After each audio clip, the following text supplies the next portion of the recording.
आधा नवंबर बीतने को है और ठंड ने भी अपना एहसास कराना शुरू कर दिया है। राजधानी लखनऊ की बात की जाए तो सुबह और शाम में तापमान में काफ़ी कमी देखने को मिल रही है। वहीं दिन की अगर बात की जाए तो धूप से कहीं ना कहीं हल्की गर्मी का एहसास जो है वो होता नज़र आ रहा है। हमारे साथ बातचीत के लिए मौजूद हैं मौसम वैज्ञानिक हैं अतुल कुमार सिंह। बात कर लेते हैं सर। लगातार रात के तापमान में कमी दिख रही है लेकिन दिन का तापमान जो है वो वैसे ही बना हुआ है। आगामी दिनों में मौसम कैसा रहेगा? देखिए, अभी तक अगर हम लॉन्ग टर्म पर्सपेक्टिव में देखें तो जो पोस्ट मानसून सीजन है उसमें अक्टूबर का महीना जो है वो, अगर एक लार्जर पर्सपेक्टिव में देखा जाए तो उत्तर पश्चिमी भारत में वो न्यूनतम तापमान के हिसाब से पिछले 124 सालों के इतिहास में सबसे गर्म अक्टूबर रहा रात का तापमान। और नवंबर के लिए भी जो हमने माह के शुरू में पूर्वानुमान जारी किया था उसमें हमने बताया था कि न्यूनतम तापमान और अधिकतम तापमान दोनों ही सामान्य से काफ़ी अधिक रहेंगे और वर्षा की संभावना नगण्य है, न के बराबर है। अब अगर इसके कारणों की बात की जाए तो दो तीन मुख्य कारण हैं। पहला तो मुख्य कारण ये है कि जब भी मानसून सीजन समाप्त होता है और पोस्ट मानसून सीजन शुरू होता है तो विंड्स जो हैं वो शुरू से वेस्टर्ली नॉर्थ वेस्टर्ली हो जाती हैं और ये लगभग ड्राई विंड्स होती हैं, इसमें मॉइस्चर नहीं होता है। लेकिन अगर अभी इस वर्ष देखा जाए तो नवंबर के कम से कम पहले हफ्ते तक ज़्यादातर समय उत्तर प्रदेश में जो है वो निचले क्षोभमंडल में पूर्वा हवाएं आती रहीं और ये बंगाल की खाड़ी से आ रही थी, इसमें आर्द्रता थी, तो नमी का स्तर जो है वो ऑल टाइम हाईएस्ट रहा।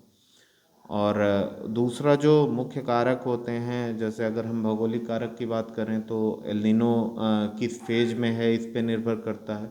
इस साल जो है वो एल नीनो अभी तक न्यूट्रल फेज में है, न्यूट्रल नीनो है।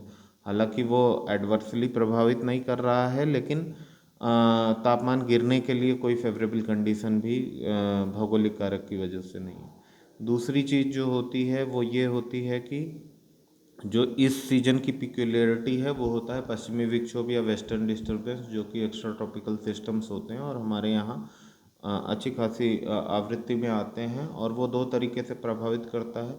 एक तो विंड की स्पीड उसकी वजह से बढ़ जाती है, दूसरा कि हवाएं जो हैं वो नॉर्थ वेस्टर्ली आती हैं, वो कूल्ड होती हैं, और तीसरी चीज़ है कि पहाड़ों में बर्फबारी होती है और इवन कभी कभी प्लेन्स में भी जो है वो लाइट टू मॉडरेट रेनफॉल होती है। बट राजधानी लखनऊ की अगर बात की जाए तो इन दिनों वायु प्रदूषण लगातार बढ़ता जा रहा है। इसकी क्या खास वजह है और आने वाले दिनों में क्या इसमें कुछ कमी आएगी? जी देखिए, ये उसी से रिलेटेड है।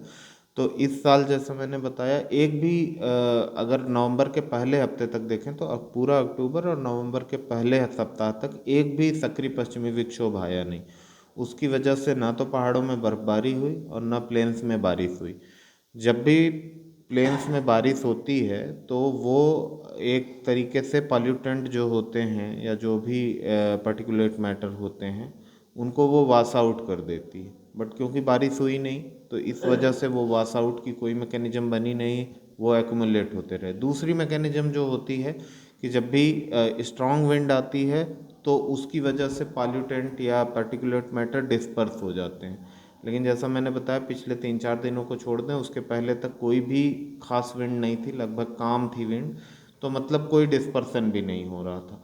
तीसरी चीज़ होती है जिसकी वजह से पॉल्यूटेंट ख़त्म होते हैं, वो है नेचुरल सब्सिडेंस, और वो बहुत धीमी प्रक्रिया है, तो मतलब वो एक्यूमुलेटेड होता गया, इसकी वजह से पोल्यूशन स्तर तो भी आगे बढ़ता गया। आगामी दिनों में भी वायु प्रदूषण इसी तरह बना रहेगा? देखिए, अभी पश्चिमी हवाएं पिछले 3-4 दिनों से चल रही हैं, लेकिन वायु प्रदूषण में बहुत कमी ना होने के पीछे दो कारण हैं। पहला तो ये है कि निचले क्षोभमंडल में स्थिरता है, तो वो बहुत दूर कहीं नहीं जा रहा, और विंड जो तेज भी हुई है तो वो पछुआ हवाएं आ रही हैं, तो डिस्पर्सन हो रहा है। बट उसका एक दूसरा फैक्टर ये है कि पश्चिमी साइड जहाँ से ये हवाएं आ रही हैं वहाँ पे भी प्रदूषण का स्तर बहुत हाई है। दिल्ली एनसीआर की बात कर लीजिए या आसपास के एरिया, तो उसी तरफ से हवाएं आ रही हैं। तो मतलब कहने का कि ये थोड़ा दिन तक चलेंगी, तब ये पूरे रीजन में जब डिस्पर्सन होगा तब उससे फौरी मतलब एक लॉन्ग टर्म राहत मिल सकती है। अदरवाइज जब विंड होती है तो फौरी तौर पे राहत मिल सकती है, बट उसके बाद जब विंड बंद हो जाती है तो जो नेचुरल पॉल्यूटेंट वहाँ पे हैं वो स्टेबिलिटी की वजह से वहीं पे रह जाता है। आसमान में धुंध छाई हुई है। बीते दिनों की अगर बात की जाए तो कोहरा भी हमें सुबह देखने को मिला। कोहरे की क्या स्थिति रहेगी आने वाले दिनों में? देखिए, अभी जो वर्तमान परिस्थिति है, जब तक विंड तेज चल रही है जिन इलाकों में, वहाँ पे कोहरे की सांद्रता या घनत्व में थोड़ी कमी आई है। और जैसा मैंने बताया कि हवाएं अब उत्तरी पश्चिमी हो गई हैं। इसी के प्रभाव से देखेंगे तो पिछले एक हफ्ते के दौरान उत्तर प्रदेश के तापमान में मिनिमम और मैक्सिमम दोनों में गिरावट आई है। मिनिमम या न्यूनतम तापमान जो है वो सिग्निफिकेंटली 5-7 डिग्री गिरे हैं। इस वजह से अभी ठंड महसूस होने लगी, लेकिन अभी भी न्यूनतम तापमान ज़्यादातर जगहों पे वो सामान्य से 2 से 3 डिग्री ऊपर हैं। तो अभी उतनी ठंड नहीं है जितना क्लाइमेटोलॉजिकली होनी चाहिए। लेकिन जो आगे आने वाला समय है, इसमें ग्रेजुअली, बहुत तेज़ी से तो गिरावट नहीं, लेकिन ग्रेजुअली धीरे धीरे गिरावट आएगी। तो मतलब ओवरऑल तापमान जो है वो सामान्य या सामान्य से ऊपर ही रहेंगे।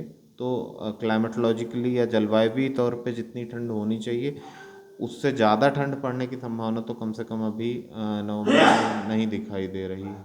लेकिन अगर हम कोहरे की बात करें तो कोहरा जो है वो जो फिजिकल रीजन उसके डे टू डे परिवर्तित होते हैं। फिलहाल अभी राजधानी लखनऊ में कल तक तो घना कोहरा पड़ने की संभावना नहीं है, लेकिन क्योंकि मैंने बताया उत्तरी पश्चिमी हवाएं आ रही हैं और वो पश्चिम से इधर की तरफ कोहरे की लेयर भी एडवेक्ट हो रही है, तो उसके लिए हमें टाइम टू टाइम देखना पड़ेगा। तो लेकिन फ़िलहाल अभी कल तक तो घना कोहरा की संभावना नहीं है, लेकिन हल्के से मध्यम कोहरे की स्थिति अर्ली मॉर्निंग आवर या लेट नाइट आवर्स में होगी। बहुत शुक्रिया बातचीत के लिए। हमारे साथ बातचीत के लिए मौजूद थे मौसम वैज्ञानिक है अतुल कुमार सिंह, जिनका साफ तौर से कहना है कि नवंबर के महीने में जो तापमान है वो सामान्य से 1-2 डिग्री ज़्यादा रहेगा, जिसका ये मतलब है कि जो ठंड है वो कहीं ना कहीं देरी से पड़ेगी और साथ ही वायु प्रदूषण की जो स्थिति है वो आगे भी इसी तरह से जारी रहेगी। लखनऊ से अजहर खान, भारत समाचार।